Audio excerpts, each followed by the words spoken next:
has happened when the relationship between the two people that have been in conflict is actually deeper at the end of it than it was at the start. And my hope is that as a facilitation team, this is an opportunity for us to deepen a relationship with this community. And there's, conflict is this it's a complicated thing where sometimes we focus so much on the harm and we don't know how to get out of it. Yeah. And my meditation teacher says that sometimes we get indulgent in our pain. And so we don't want to stay here too long, but we also don't want to drop this conversation and say, okay, we addressed it, now it's done, we can move forward. And so just a few things as far as how we want to continue this specific discussion is that our team is committed to continuing to have a conversation with the leadership of FOR about these issues. Because there is a pattern, right? It happened last year, it happened this year. So and again, it's not just FOR, it's society, but it's manifesting in a place that is explicitly trying to do something different. And so we're committed to being in relationship with the leadership of this conference to continue to try to do something different together. And as part of that, members of our facilitation team have relationships with people that are local to the Pacific Northwest that do a lot of restorative circle work, that do a lot of conflict reconciliation work. So we're going to be offering some of those resources. There's also several people in our facilitation team when we're having this conversation was like, I'll come back and facilitate again next year. And so we don't know what that looks like. We can't make any promises, but there's a real commitment to staying in dialogue with this community. Also, for people who feel like they might need it, there's the self-care space, which is a silent space, which if people feel like they need that, I encourage you to take part in that, to take use of that. And also, one last time, who are the empathic listeners in the room? Take a look around if you feel like you need further conversation. And a special encouragement for those of us that identify as men, if there's something we want to talk about around this issue, find another man to talk to. Right? Because one of the things that when I had that insight about how much patriarchy has ripped away from me, one of the deepest insights that I had was my inability to build relationships with men that I can have vulnerable conversations with. Much easier for me to go to a woman I know and have vulnerable conversation with. But I know that every time I've had that conversation with men, it has felt amazing. And that is not a truth that I was taught by society. I was taught that being vulnerable with other men, like Tim was sharing, means that you're gay. And that's a bad thing, right? But every time I've had vulnerable conversations with men, it has been so healing. So I encourage us men to find other men to connect with. The next activity that we're gonna do, I think, is actually a really nice transition to this conversation. So we're not leaving this conversation, we're just transitioning format. One of our elders and mentors, Michael Nagler, who says that in a world of falsehoods, truth is inherently confrontational. Right? All of the falsehoods that is so dominant in our society that we just don't even question. War is a necessary evil. Right?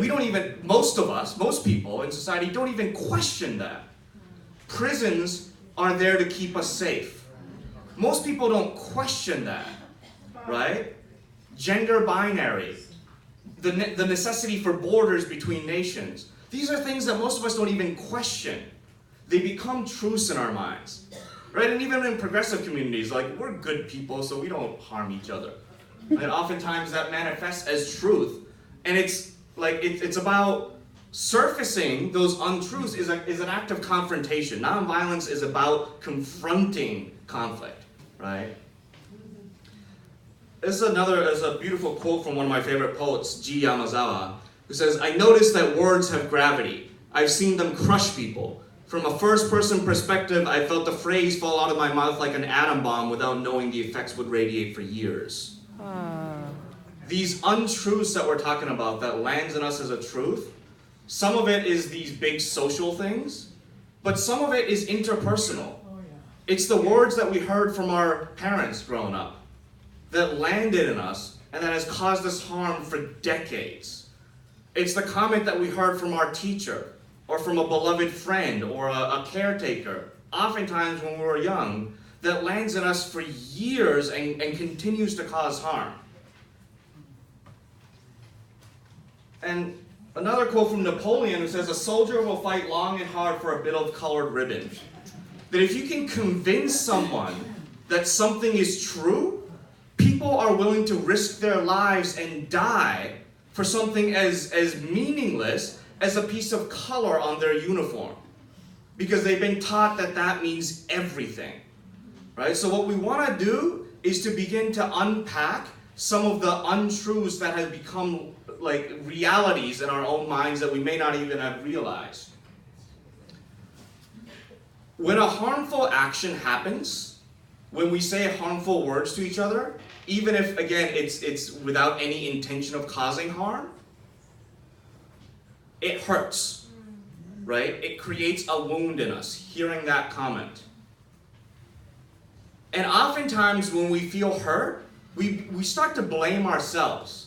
Like, oh, this person hurt me because I deserved it because I was doing something wrong. And when we start blaming ourselves, oftentimes that blame manifests as shame. In a lot of the work that we do in prison, and it actually comes from the world of psychology, they make a distinction between guilt and shame. And they say that guilt is, I feel bad about something that I did, and I know it. Whereas shame is, I feel bad about who I am, and they know it. That when we begin to feel shame, that identity, that I am unlovable, that I am unworthy, that I'm a bad person, becomes our identity as opposed to an action that we did, and our identity is a whole lot more than that, right? And when we get caught up in shame, that untruth of I am unlovable, I am not enough, I am unworthy, I am a bad person, there's something wrong with me, I am not, right? That untruth becomes a reality, and it causes more harm, and the cycle continues. When that untruth becomes a reality, it gets the cyclical nature of trauma and shame and harm and apathy and violence occurs, and that's how violence happens, right? The hurt people. I believe that all acts of violence, including physical acts of violence, are ultimately rooted in an emotional form of harm that we haven't been able to process. But that's not the only option. Even when that untruth becomes lodged as a reality, like G. Yamazawa in that same poem, it's a beautiful poem, by the way, it's called Elementary, and it's how Buddhism helped him through his own internalized homophobia, and it's an amazing poem. And in that poem, he also talks about how he's Japanese. He's a Japanese-American Buddhist Southern hip-hop MC and slam poet. There's not a lot of those competitions around. That's one of the reasons I love this man. He's young, too, brilliant. And in that poem, he says, I hated myself for the shape of my eyes, and so I became a bully because we all want to feel like America sometimes. Right? Check out the poem, it's amazing. What's his name again? G. Yamazawa. And the poem is called Elementary, and it's on YouTube. So just Google Elementary on YouTube, you'll probably find it. But that's not the only option. Right? For us to like have that untruth lodged in our hearts as a truth, and then the cycle continues, and that's the end of the story. So much of nonviolence and fierce vulnerability is about understanding and coming to terms with these untruths that have become realities in our heads, and reclaiming our full truth. And so we're going to have a model of what that looks like, and then we're going to break up into our home teams to continue this discussion, because so much of how we're framing fierce vulnerability in direct action spaces is about going into public spaces and reclaiming our truth. One of the last campaigns that Dr. King was supporting, as many people know, is the Memphis Sanitation Workers Strike. And anyone know the slogan that they had during that strike? I am a man. Right? Reclaiming the fact that I have dignity is part of the work of fierce vulnerability. And we're trying to do things differently than a lot of movements today, where the messaging isn't about reclaiming our truth, is about forcing another untruth onto the opponents. You all are evil. You all are racist. You all are unworthy. Right? But what does it mean to build powerful direct action movements that's about reclaiming our own sense of dignity, and reclaiming our humanity, and reclaiming our truth? And so this is really exciting because, as if you notice, we have a pretty amazing team of facilitators, and we have an opportunity to hear from another person who she's become like my buddy in this network. We have so much fun together, and is also brilliant. And so we have the gift of hearing a little bit of Emma's story. So let's give it up for Emma.